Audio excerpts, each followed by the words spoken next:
Tejas sir to please first felicitate Athayde sir. जोरदार टाळ्यांचा कडकडाट सगळ्यांसाठी. Thank you so much sir for your lovely presence. Over to Tejas sir.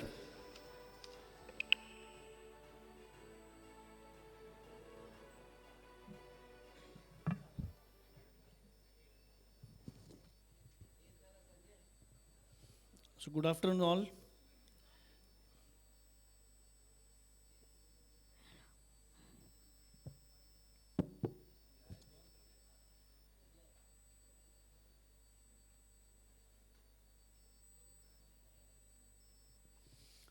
Rajesh Athayde sir आपण ओळखतो सगळे.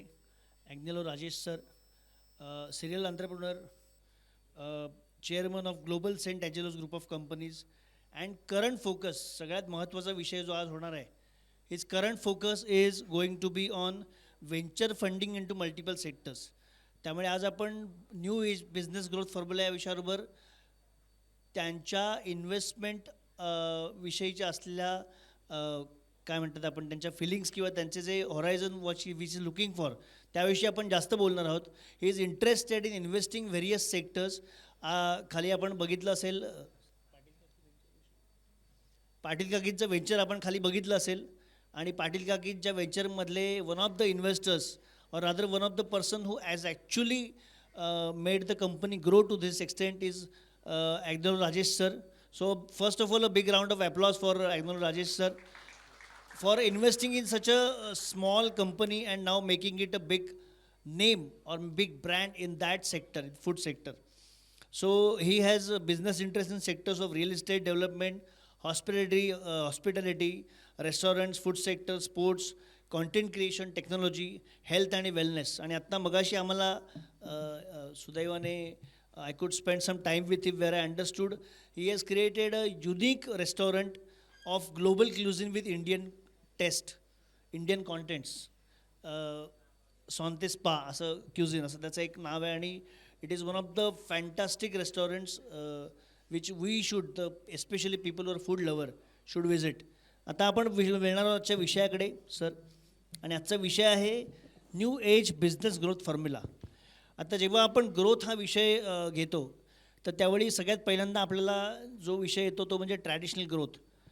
पण जर ट्रॅडिशनल ग्रोथ आपण करायची म्हटली तर बैलगाडीचं स्पीड आणि टेक्नॉलॉजी इज बुलेट ट्रेन.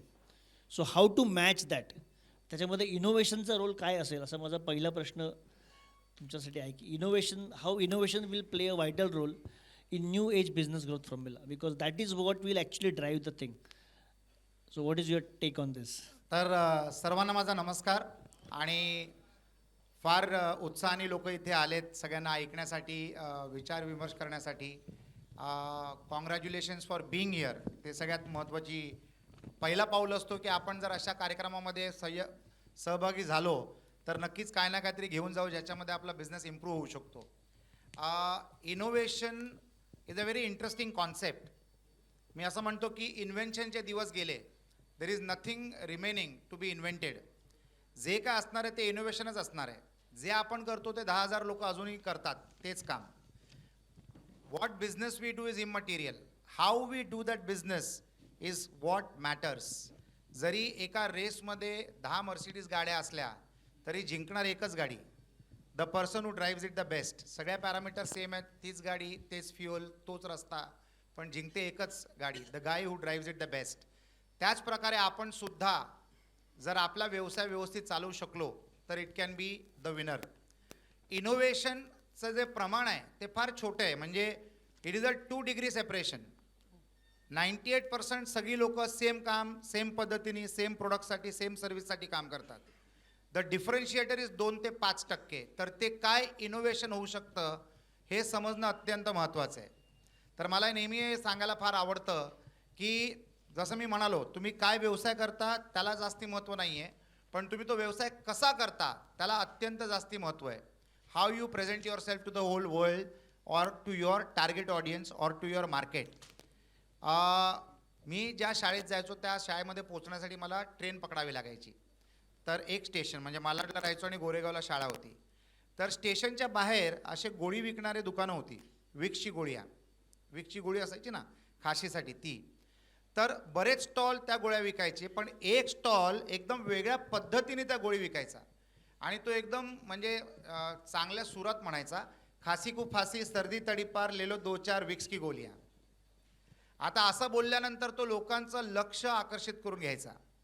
आता याच्यामध्ये समजायची गोष्ट अशी आहे की त्याच्याकडे असे कस्टमर विकत घ्यायचे ज्यांना खाशी होती आणि तो एवढ्या चांगल्या पद्धतीने बोलायचा की ज्याला खाशी नसायची तो सुद्धा घ्यायचा, आकर्षित होऊन घ्यायचा.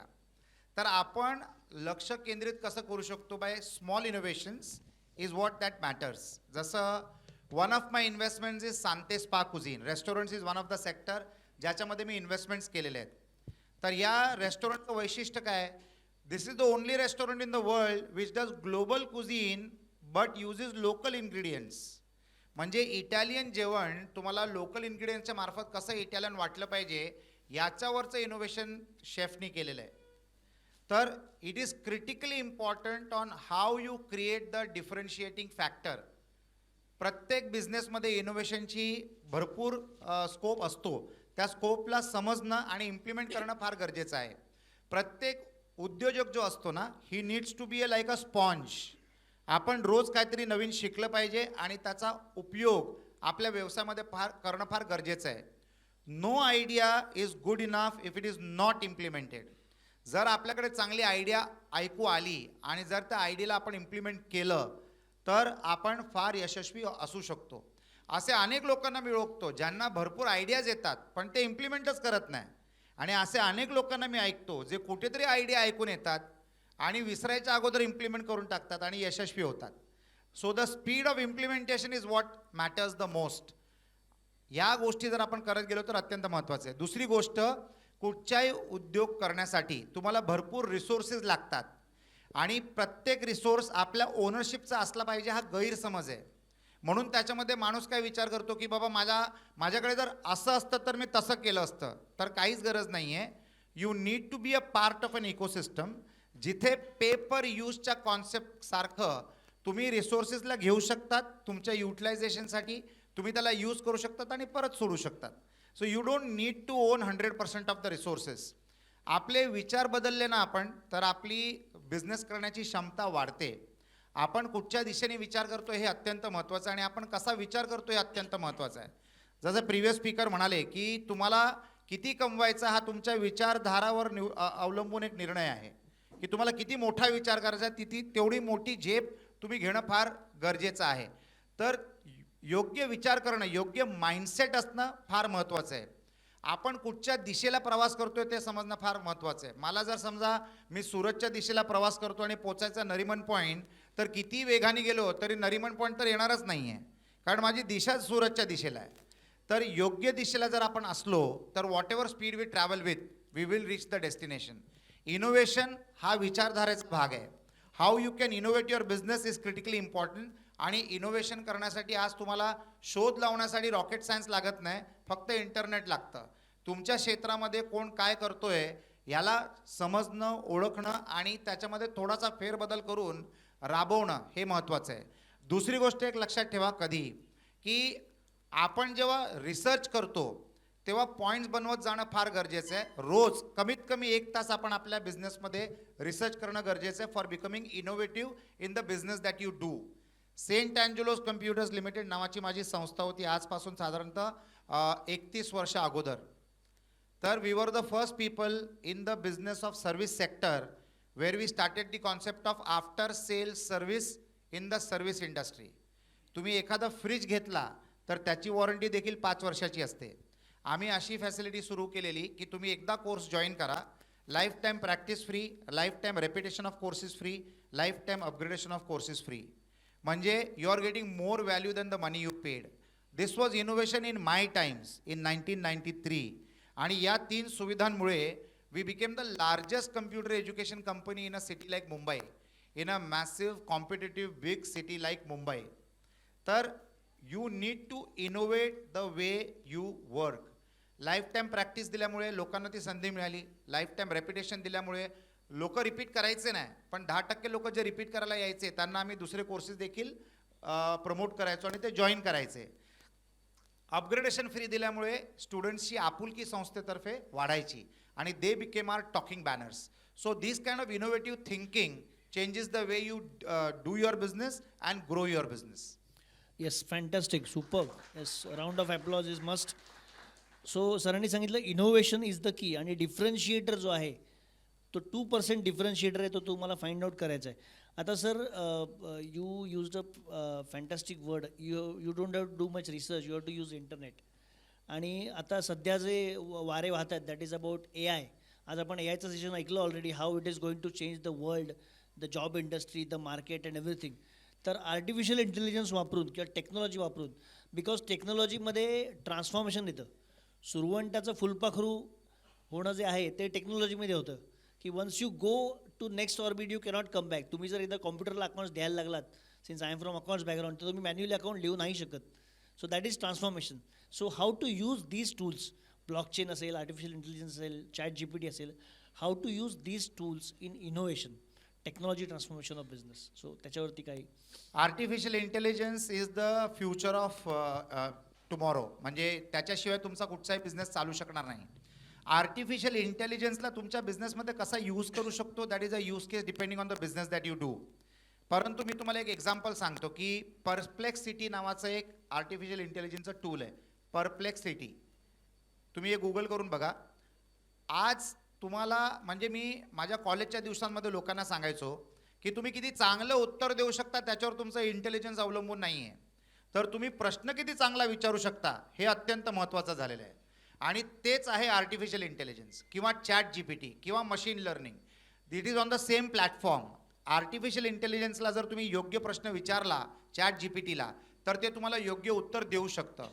आर्टिफिशियल इंटेलिजन्सचा उपयोग कशासाठी होऊ शकतो हे तुम्हाला मी सांगतो. फॉर एक्झाम्पल समजा जर मी ट्रॅव्हल आणि टुरिझमच्या बिझनेसमध्ये असेल तर माझ्याकडे आज आर्टिफिशियल इंटेलिजन्सच्या मार्फत असे टूल्स अवेलेबल आहेत की कुठच्या दिशेला सगळ्यात जास्ती लोकांचा इंटरेस्ट आहे त्याची मी जाहिरात करणार तर मला त्याचा चांगला रिस्पॉन्स येईल. Customer acquisition cost has become the biggest cost for any business.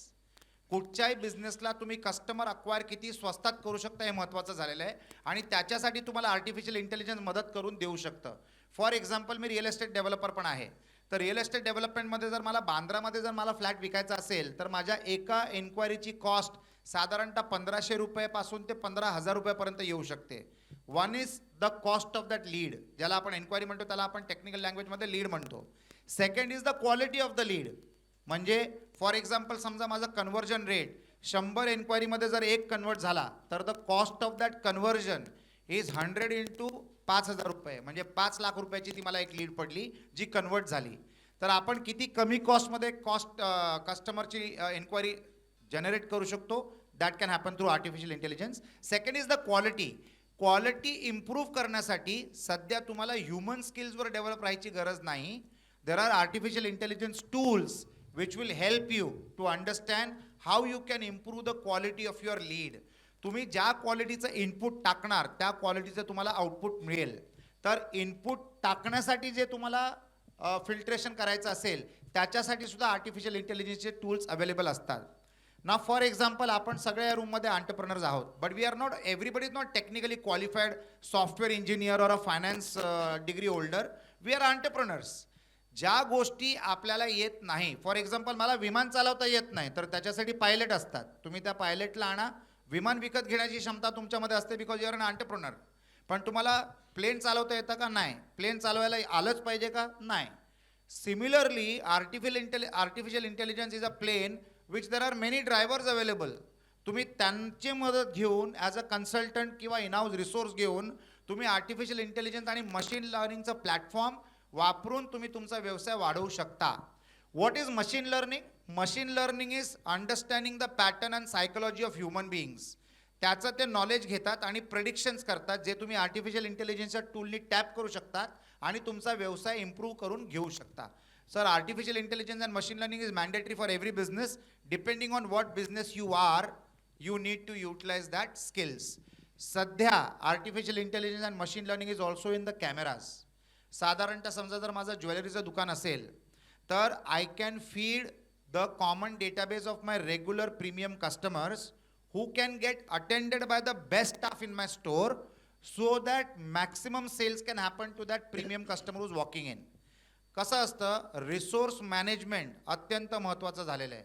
माझ्याकडे समजा जर 10 सेल्समन असतील, त्या सेल्समनमध्ये 2 अतिउत्कृष्ट असतील, पण ते ॲव्हरेज कस्टमरला जर हँडल करत असतील आणि VIP कस्टमर जर इग्नोर होत असेल, तर the camera can tell me once the person comes in, the technology will inform critical people on that floor की बाबा तुमचा हा VIP कस्टमर आलेला आहे. Automatically you can redeploy your most important salesman to attend to that particular client. Now this is intelligence in action.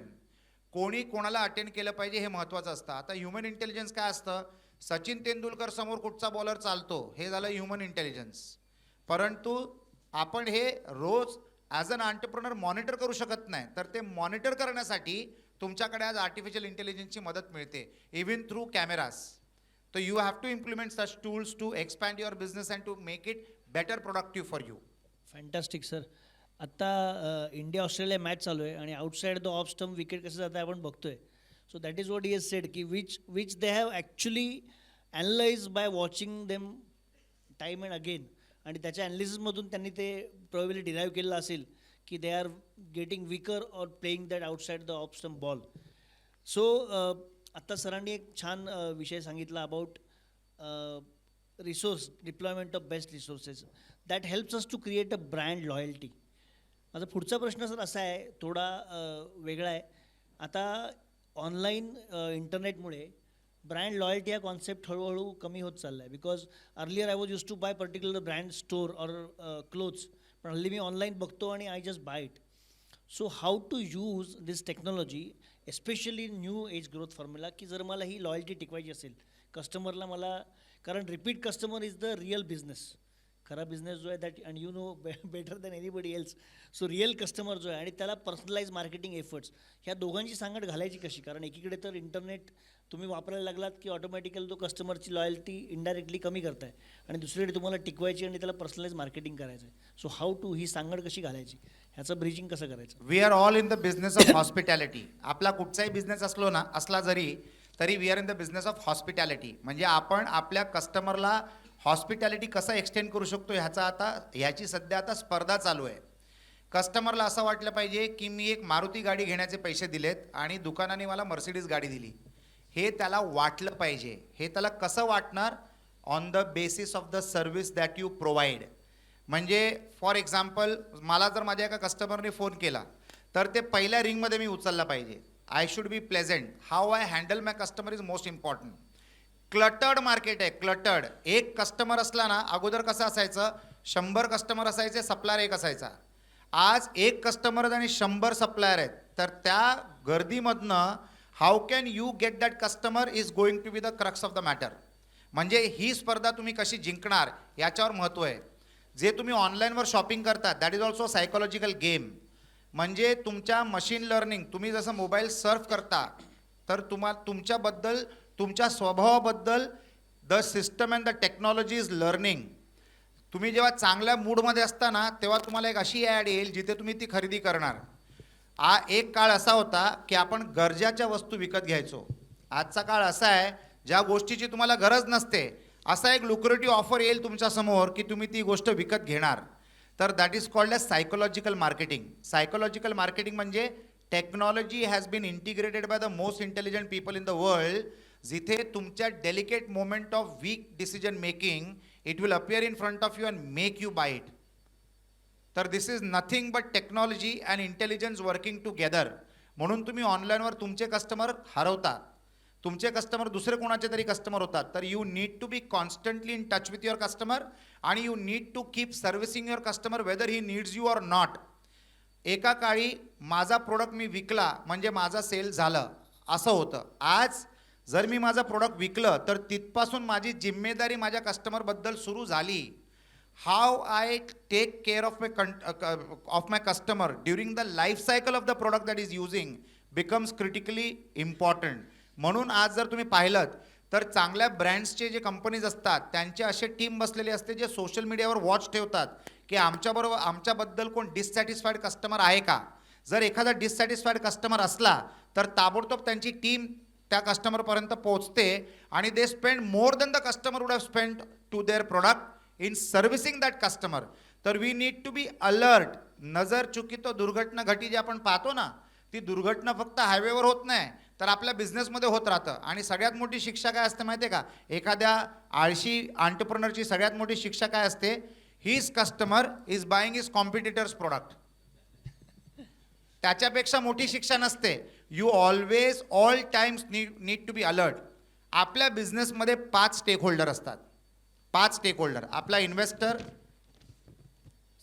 बऱ्याच वेळेला ते आपण स्वतःच असतो, आपला स्वतःचा पैसा लावलेला असतो when we are a bootstrap company. तर आपला investor which is a shareholder, second is our team which is our staff, third is our vendor which is our people who supply the materials, fourth is the government. We cannot ignore the government. They are also a partner in our business thanks to income tax and GST. And fifth and the most important stakeholder of our business is our customer. तर या कस्टमरला न हरवता आपण कसं legacy customer बनवू शकतो याच्यावर भर टाकणं गरजेचं आहे. Like there are some customers with some brands which are perpetual customers. ती कंपनी काही बनवत असेल तर you will become a customer. तुम्हाला त्या प्रोडक्टची गरज नसली तरी you are becoming a customer. Why? Because of the customer service that you have enjoyed out of the performance of that particular company और that particular brand. Brand create करणं अत्यंत महत्त्वाचं आहे. If you are not creating a brand you will never make profits. दुसरी गोष्ट, as entrepreneurs कधी पण price वॉरमध्ये जाऊ नका. प्राइस वॉरमध्ये तुम्ही कधीच नाही जिंकणार. You will never win the game और you will never win the race in a price war. Your war should always be service war. You should always be at war in the service part with your competition, not the price. Price वॉरमध्ये आपल्याला समजत नाही की आपण 100 रुपयाची वस्तू जी आपल्याला घरात 100 रुपयाला पडते, स्पर्धेमुळे ती आपण विकतोय 60 रुपयाला. Charge well but serve your customer well. दुसरं, एक अशी सायकोलॉजी डेव्हलप झालेली आहे मार्केटमध्ये की people pay for reliability not for lower cost. Lowest टेंडरवाला कॉन्सेप्ट गेलंय. People pay for reliability. Yesterday, काल माझ्या एका प्रोजेक्टमध्ये मला विंडोजचं कॉन्ट्रॅक्ट द्यायचं होतं. There was a company which is giving the cost at 40% of my purchase cost.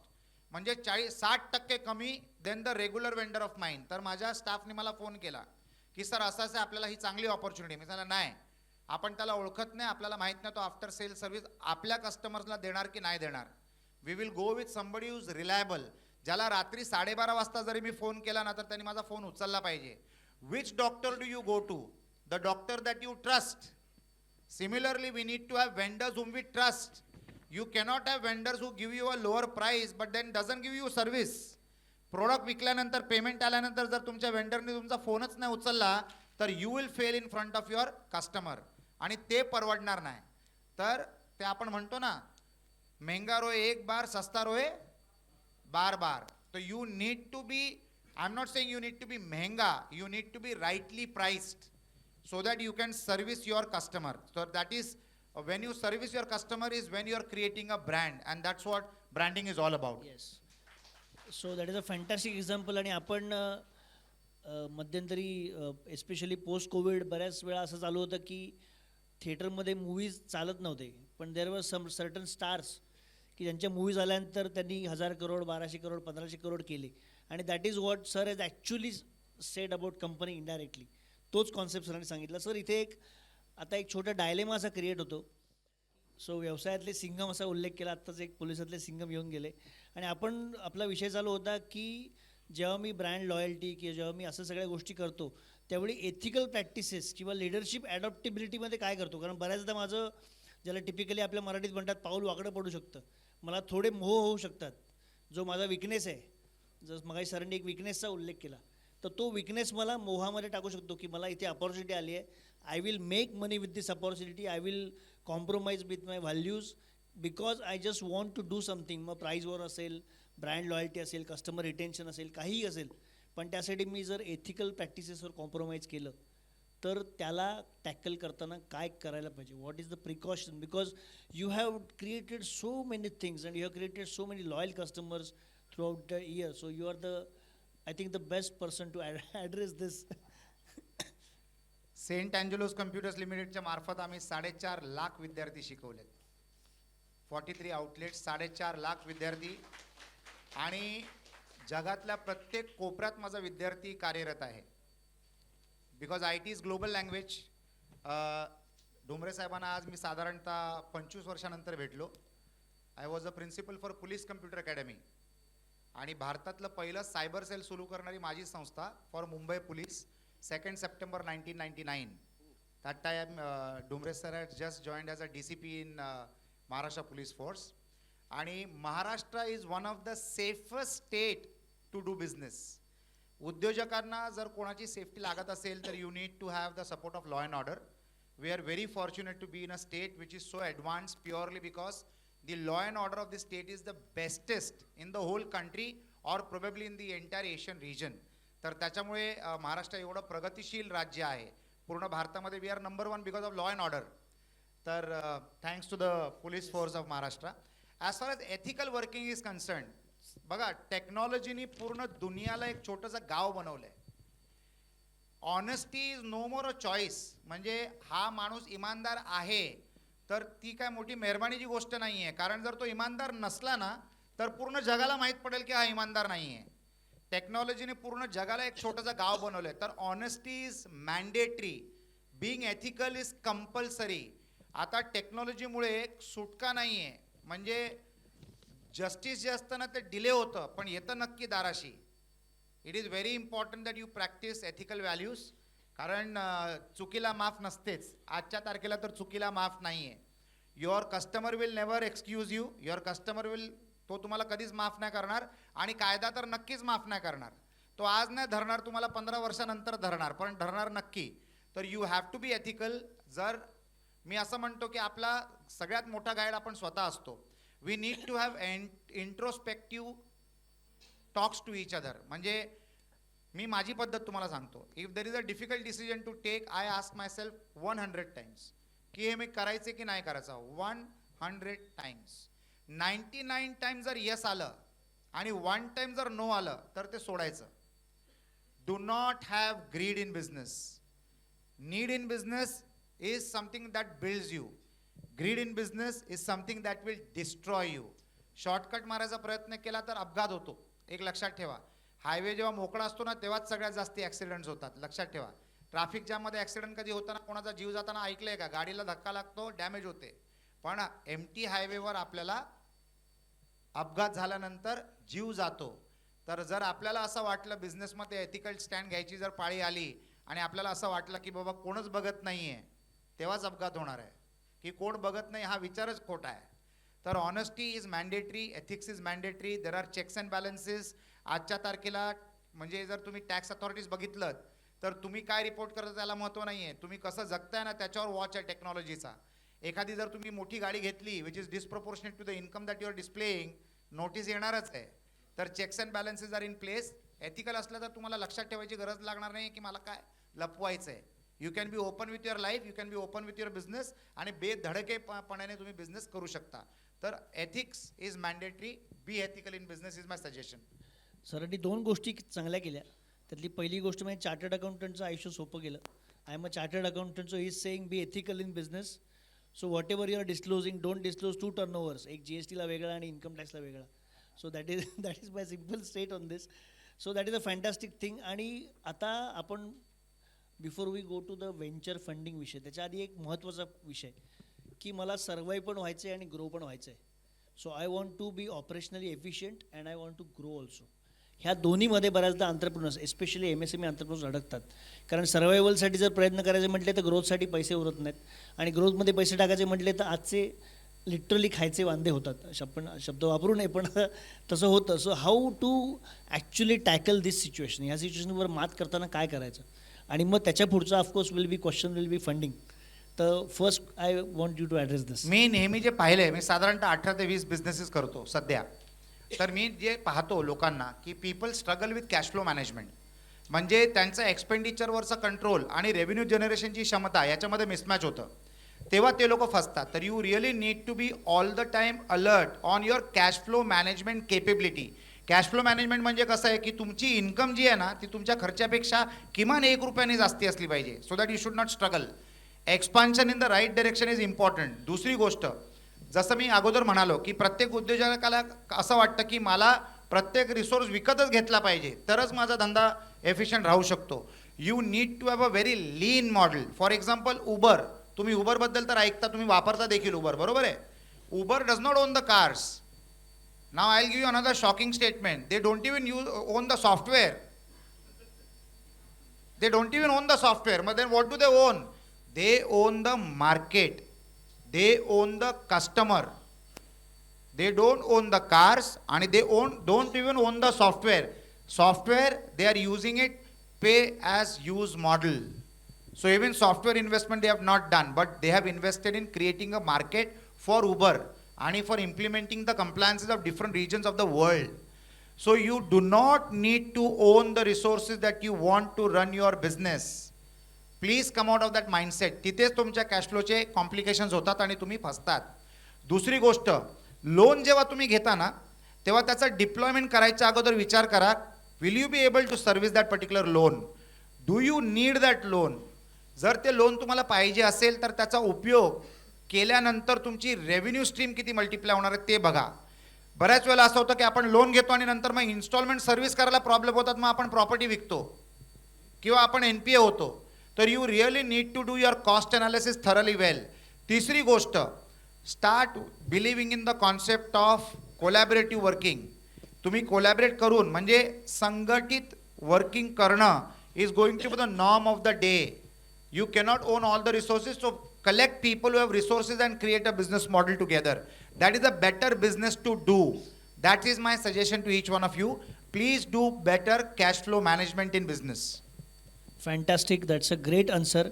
आणि याच्या पुढचा प्रश्न ऑफकोर्स जो येतो, जो सध्याचा मोस्ट हॅपनिंग टॉपिक आहे, जिकडे सर स्वतः खूप जातीने लक्ष घालत आहेत, ते म्हणजे investment in various businesses where the business can scale up.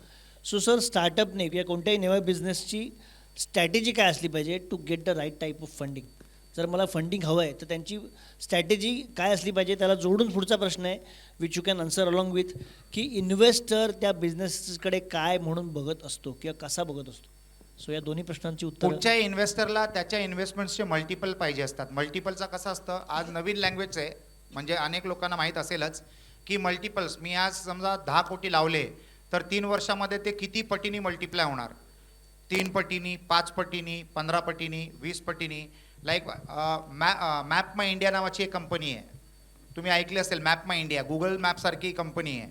2007 माझ्या एका मित्राने त्या कंपनीमध्ये 2 कोटी रुपये लावलेले आणि 3 वर्ष अगोदर म्हणजे पॅन्डेमिकच्या एक वर्ष अगोदर त्याला त्या 2 कोटीचे 120 कोटी मिळाले.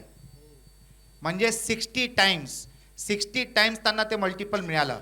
तर the multiple is the new game. तर इन्व्हेस्टर कधी पण हे पाहतो की आज समजा जर मी 10 कोटी लावतोय तर ह्या 2 वर्षामध्ये, 3 वर्षामध्ये, 5 वर्षामध्ये, 7 वर्षामध्ये माझी एक्झिट काय व्हॅल्यूला मिळू शकते, पहिली गोष्ट. दुसरी गोष्ट, इन्व्हेस्टर पैसे लावायच्या अगोदरच हे गणित करतो की मला एक्झिट कशा पद्धतीने मिळेल. Is it going to be the stock market, is it going to be secondary sale, is it going to be a bigger investor जो येईल आणि मला एक्झिट देईल.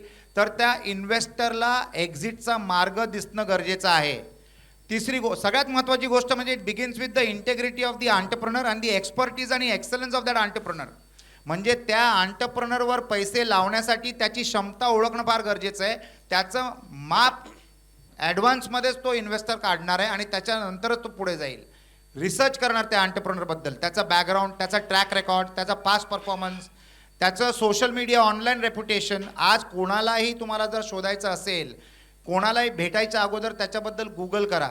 जर तो गुगलवर त्याचं चरित्र तुम्हाला समजेल 4-5 गोष्टी वाचून, त्याच्यानंतर तुम्ही तुमचे त्याच्याबद्दलचे निर्णय मांडू शकता स्वतःच्या मनामध्ये आणि अकॉर्डिंगली तुम्ही निर्णय घेऊ शकता. तर that entrepreneur will be thoroughly checked by the investor before investing. पण तो इन्व्हेस्टमेंट करण्याच्या वेळेला काय निर्णय घेणार की मला याच्यामध्ये एक्झिट किती लवकर मिळेल आणि मला याची एक्झिट किती जास्ती मिळेल. It is called the productivity of investment. एखाद्या शेअरमध्ये जर मी पैसे लावले आणि समजा ते मला 3 वर्षात दुप्पट देत असेल आणि दुसरा एक शेअर आहे ज्याच्यामध्ये क्षमता आहे की मला 1 वर्षात तो तिप्पट देऊ शकेल, तर साहजिक गोष्ट मी अशा शेअरमध्ये लावणार जो 1 वर्षात मला तिप्पट देईल. Similarly investment in a human being is also calculated on similar ways, की या एंटरप्रेन्योरवर जर मी पैसे लावत असेल तर माझं एक्झिट किती सोपं असेल आणि माझं एक्झिट किती मॅक्झिमम असेल. Productivity of the investors money is what he will calculate before investing it in the company. So that you need to create. दुसरी गोष्ट, युनिकनेस ऑफ द बिझनेस. आता बिझनेस युनिक नसणार, पण त्या बिझनेसला चालवण्याची पद्धत जर युनिक असली तर investor will be very excited. बरोबर आहे. आणि मी असं म्हणेन एंटरप्रेन्योर्सना, do not take money from investors who are pure investors. म्हणजे तुम्ही त्याच्या नोकरीवर लागले. Take money from investors who are strategic investors and who will not only give you money but they will give you mentoring. They will create additional market for you. They also might become your customer and they will assure source of revenue for bringing more customers to you. That if you have a strategic investor with you, you are a faster, successful entrepreneur. For example, Kirloskar is not as big as Toyota. बरोबर आहे ना? But Toyota came and partnered with Kirloskar and made Kirloskar bigger than that they were. Like Toyota is one of the biggest automobile company in the whole world. So, Toyota researched on who can be the best partner in India and partnered with Kirloskar. Mercedes came and partnered with Tata. Renault came and partnered with Mahindra. So, we need to be entrepreneurs where those kind of companies come and partner with us and we become bigger. So, they are not money investors. They are strategic investors. They invest not only money, but they invest money, technology, brand name, goodwill, infrastructure, know-how, excellence, everything. Excellence of operations, everything. So as an entrepreneur, always look out only and only for strategic investors. A money investor, if it is there, then a bank is better than a money investor. कारण इन्व्हेस्टरचं interference पण असतं बिझनेसमध्ये. मनी इन्व्हेस्टरनी value add नाही केला आणि फक्त प्रश्न मांडत गेला तर ही डिस्टर्ब यू. स्ट्रॅटेजिक इन्व्हेस्टर पैसे पण लावणार आणि खांद्याला खांदा लावून काम देखील करेल तुमच्याबरोबर. त्याचे रिसोर्सेस सुद्धा एक्सटेंड करेल तुमच्यासाठी. त्याला मिळणाऱ्या सुविधा फॉरवर्ड करतील तुमच्यासाठी आणि you will become a better entrepreneur with the support of the strategic investor. So my suggestion to everybody is try to be a partner with a strategic investor. Second thing I would like to share is, do not raise money as late as possible in business. Raise money as late as possible. Raise at the highest possible value. म्हणजे आपल्याला आज investor मिळतो म्हणून पैसे घ्या असं करू नका. Do not sell your equity cheap. You try to sell it at the highest possible value आणि be as bootstrapped as possible. जेवढं पॉसिबल असेल तेवढं तुम्ही प्रॉफिटेबल व्हा. Because valuation is the multiple of the profits that you earn and the opportunity that is there for the growth of the sector that you are in.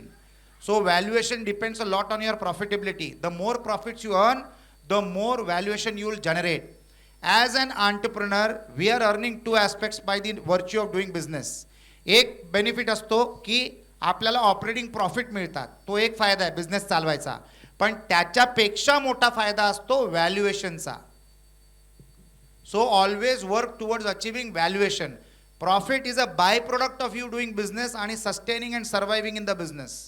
Survive करण्यासाठी तुम्हाला profit करणं गरजेचं आहे, पण तुमच्या प्रॉफिटचा पर्सेंटेज जर वाढत गेला तर त्याचं रूपांतर व्हॅल्युएशनमध्ये होतं आणि व्हॅल्युएशनची जी एनकॅशमेंट असते that is the real profit of any business.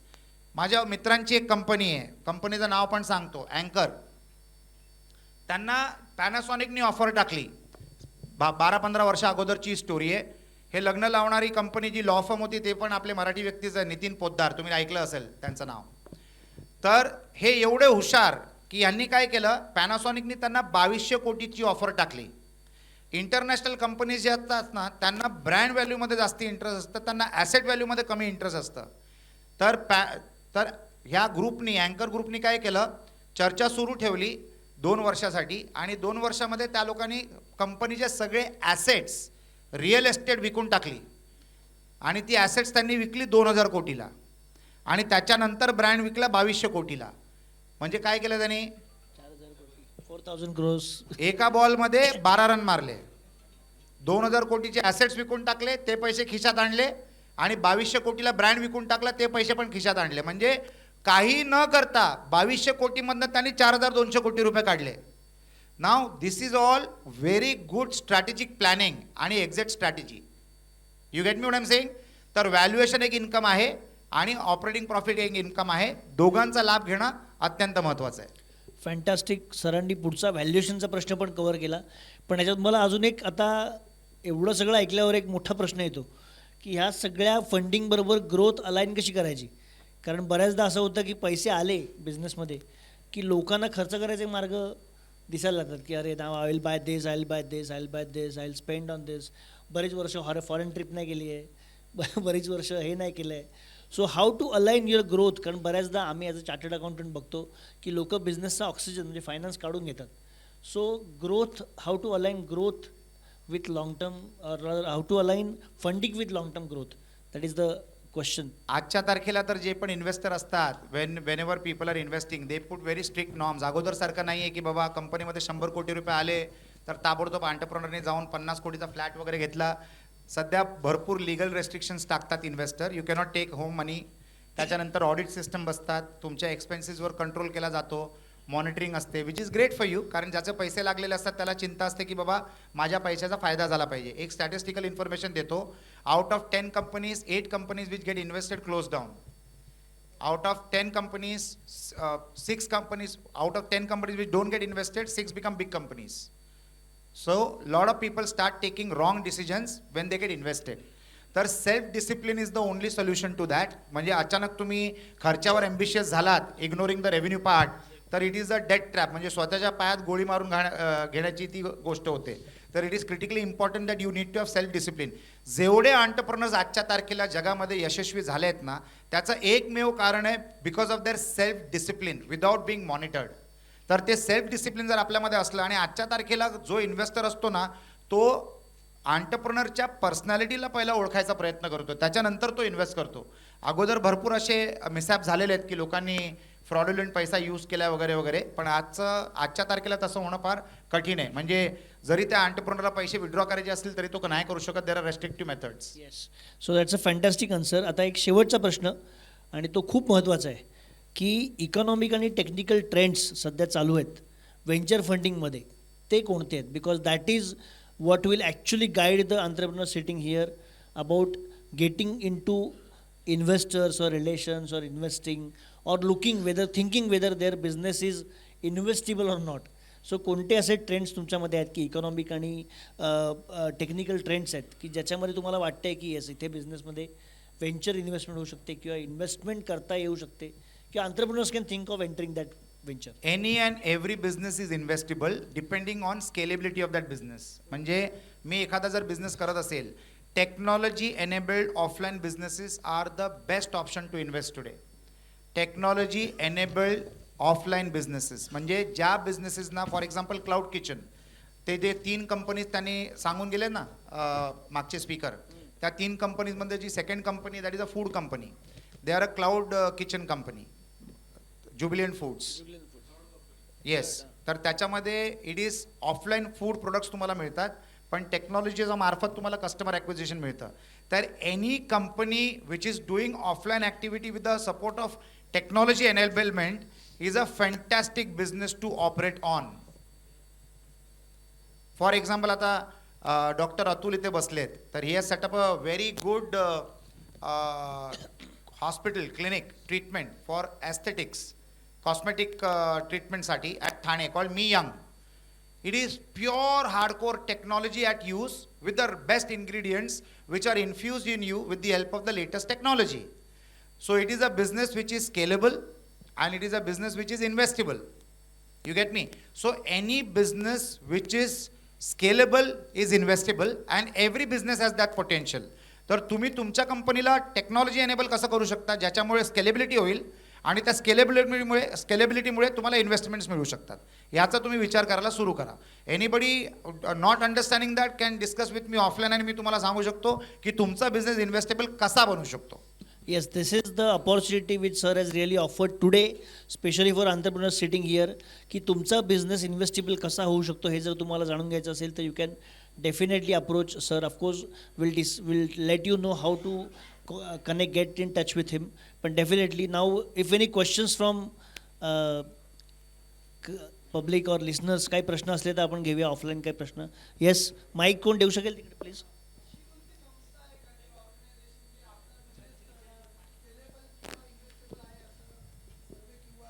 तुमचा चार्टर्ड अकाउंटंटला हा प्रश्न जर विचारला ना, तर he can make a instant analysis on whether you can become investable or not, and if you are not, काय करण्याने तुम्ही इन्व्हेस्टेबल होऊ शकता. You can talk to Tejas also. CA साहेब कधी वेळेवर फोन घेत नाही तो. कधीच नाही घेत. Then you are working with a wrong resource. सरांनी मगाही सांगितलं की पहिल्या रिंगला फोन उचलला पाहिजे. मी सगळ्यांना एकच सांगू इच्छितो की आपण जेवढे कष्ट लग्नामध्ये लावतो ना, योग्य मुलीबरोबर किंवा योग्य मुलाबरोबर लग्न करण्यासाठी, तेवढेच कष्ट प्रत्येक कामामध्ये लागले पाहिजेत. Choosing your vendor, choosing your staff, choosing your customer. Even we have got the right to choose our customer also. असं नाही की प्रत्येक माणसाला आपल्याला कस्टमर बनवायचं आहे. We can choose our customer. बरोबर ना. Life is a output of the collection of the choices that we make. जर तुमचा चार्टर्ड अकाउंटंट तुमचे फोन उचलत नाहीये तर त्याच्यामध्ये चूक चार्टर्ड अकाउंटंटची नाहीये. सो आता येस, एनीबडी एल्स वॉन्ट. याच्यावर थँक्यू म्हणायचं का काय म्हणायचं हे मला फ्रँकली माहीत नाही. येस.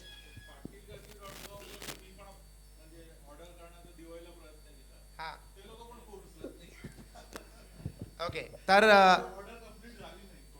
अच्छा, पाटील काकीचा तो लॉस झाला आता.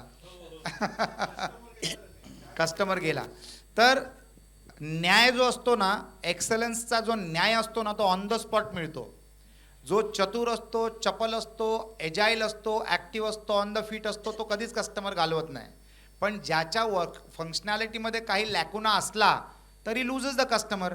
आणि कुठच्याही कंपनीला सगळ्यात मोठी शिक्षा काय असते, मी म्हणालो अगोदर, your customer buying from your competition. त्याच्यापेक्षा चांगला लाफा काहीच नसतो.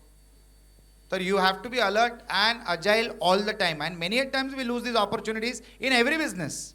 कधी कधी कसं असतं की पिरियॉडिक जो जंप असतो ना बिझनेसमध्ये, तो हँडल करण्याची लोकांची क्षमता नसते. फॉर एक्झाम्पल, सीझनच्या वेळेला समजा मी रेग्युलरली 5,000 कस्टमर हँडल करतोय पाटील काकीमध्ये, आणि अचानक ते 5,000 कस्टमर जर 50,000 कस्टमर झाले तर ते पॉसिबलच नाही होणार तुम्हाला त्या कस्टमर बेसला हँडल करण्यासाठी. कारण तुम्हाला फ्लेक्सिबल रिसोर्सेस त्या प्रमाणात नाही मिळू शकत. तुम्ही 5,000ला फ्लेक्सिबल करून 10,000 करू शकतात, पण 50,000 नाही करू शकत. So that's what happens. आणि then it is the law of the average. तो धंदा अजून कोणाला तरी मिळतो. So everybody gets an opportunity. So last question, एकच प्रश्न फक्त आपण घेऊ. Yes please. ऑलरेडी तुम्ही ते करून दाखवलेलं आहे. माझे कोचिंग क्लासेस आहेत आणि तुमचे सर कम्प्युटरचं इन्स्टिट्यूट होती. ब्रँचेस लेवलला जाण्यासाठी तुम्ही ज्या काही स्टेप्स तुमच्या त्या एरियामध्ये तुम्ही ज्या केलेल्या आहेत, मग काय एक्झॅक्टली केलं पाहिजे की जेणेकरून आपण त्या ब्रँचेस लेवलला जाऊ शकतो?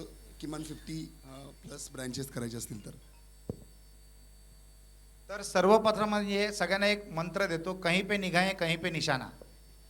हे स्टेटमेंट लक्षात ठेवा, कारण मी तुम्हाला पुढचे जे सांगणार आहे त्याच्यामध्ये तुम्हाला समजेल. तर we were the largest computer education company in Bombay. आम्हाला रेल्वे स्टेशन कमी पडायचे. प्रत्येक रेल्वे स्टेशनच्या बाहेर आमचा क्लास असायचा, Saint Angelo's computers limited.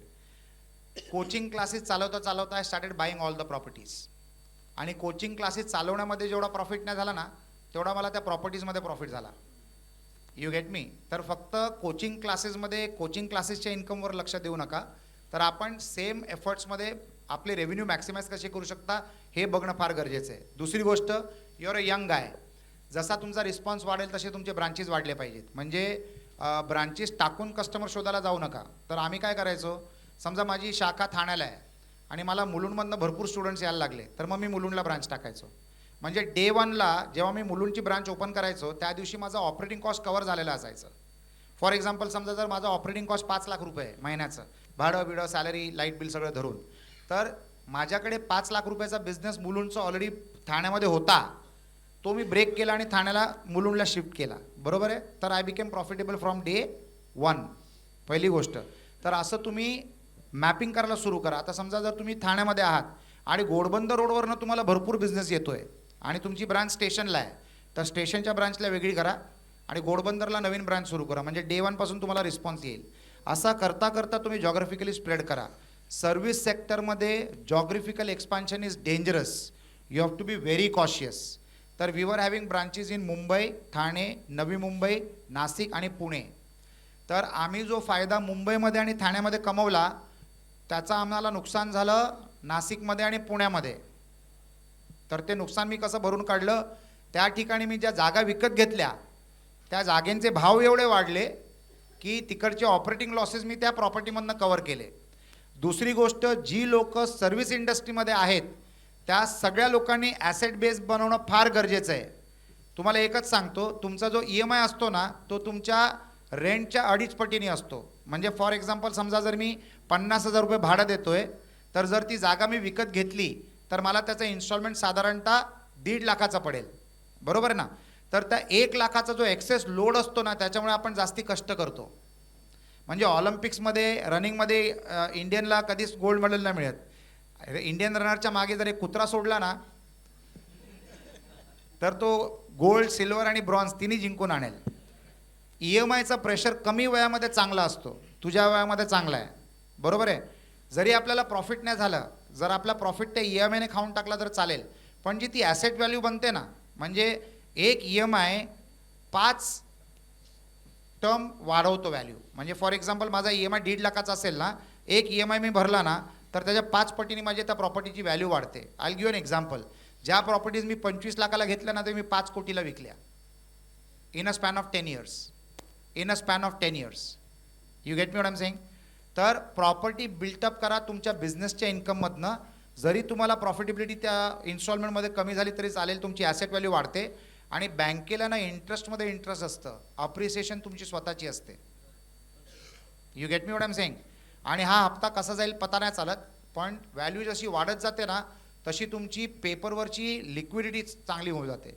You will start getting overdraft facilities with the banks. Me top up करायचो लोन आणि नवीन ॲसेट घ्यायचो. म्हणजे एक प्रॉपर्टी मी विकत घेतली तर इनफॅक्ट मला नंतर समजलं की मी कम्प्युटर एज्युकेशनच्या बिझनेसमध्ये नव्हतो, मी तर एका हिशोबाने रिअल एस्टेटच्या बिझनेसमध्ये होतो. तर मी काय करायचो, एक प्रॉपर्टी विकत घेतली 25 लाखाला, 2 वर्षानंतर त्याची व्हॅल्यू समजा झाली 75 लाख रुपये, तर मी त्याच्यावर टॉपअप घ्यायचो लोन. त्या टॉपअपच्या पैशांनी दुसऱ्या प्रॉपर्टीचा डाऊन पेमेंट करायचो आणि I to buy the second property. तर कोचिंग क्लासेस चालवता चालवता start building an asset base. That is my कहीं पे निगाहें कहीं पे निशाना. So that is a fantastic session. आणि नाही प्लीज जरा आपला टाईम ऑलरेडी ओव्हर झाला आहे. सो तुम्ही प्रश्न नंतर विचारा, आपण हे करू, कनेक्ट करू. Thanks a lot Rajesh, idol Rajesh sir. याच्यामध्ये मी एकच सांगतो की आपण जे आत्ता सेशन ऐकलं त्यात बरेच पॉईंट असे होते की आपल्याला हे सेशन पुन्हा एकदा ऐकावं लागेल. मला तरी personally I have tried to note down almost all the points or glimpses, पण let me tell you I have to watch this at least 5 times. The insights which you have given in this session, and we'll like to thank personally with a round of applause. I'll request you to join the round of applause for Idol Rajesh sir. Thank you. मी जे काय share केलं ते माझ्या वैयक्तिक अनुभवातनं share केलंय. माझे अत्यंत जवळचे मित्र होते, अनफॉर्च्युनेटली इज नो मोर. ठाण्यालाच राहायचे, सुधाकर वामन चव्हाण. इथे इकडचे फार मोठी प्रस्थ होते ते. तर ते मला नेहमी म्हणायचे, एक डायलॉग त्यांचा मला फार आवडायचा, जहाँ ना पहुँचे रवि वहाँ पहुँचे कवि. रवि म्हणजे सूर्याची किरणं. जहाँ ना पहुँचे रवि वहाँ पहुँचे कवि, और जहाँ ना पहुँचे कवि वहाँ पहुँचे अनुभवी. तर मी माझा तुमच्या लोकांबरोबर हे सगळे होममेड फॉर्म्युलाज आहेत, तुमच्या लोकांबरोबर शेअर केलेले आहेत. माझी प्रामाणिक इच्छा अशी आहे की तुम्ही या आयडियाजना तुमच्या जीवनामध्ये यूज करा आणि अत्यंत यशस्वी उद्योजक व्हा. God bless you. थँक्यू. क्या बात आहे, क्या बात आहे. So thank you so much. अगदी तेजस सरांनी सांगितल्याप्रमाणे सर इकडे माझा आयपॅडच्या नोट्सने भरून गेला आहे आणि हे सेशन आपण प्रत्येकजण रिपीटेडली बघणार आहोत. सो सर इथे आलेत त्याबद्दल तेजस सरांना विनंती करेन की त्यांना स्मृतिचिन्ह देऊन त्यांचा सन्मान इथे करावा. म्हणजे 2,000 कोटी काय आणि 4,200 कोटीचं कॅल्क्युलेशन काय, म्हणजे एवढ्या करोडोंची उड्डाणं म्हणून अगदी सहज सांगतोय. आणि we are very privilege that you are part of Lakshavedh family. जरा जोरदार टाळ्या पुन्हा एकदा राजेश सरांसाठी. Thank you sir. Keep blessing.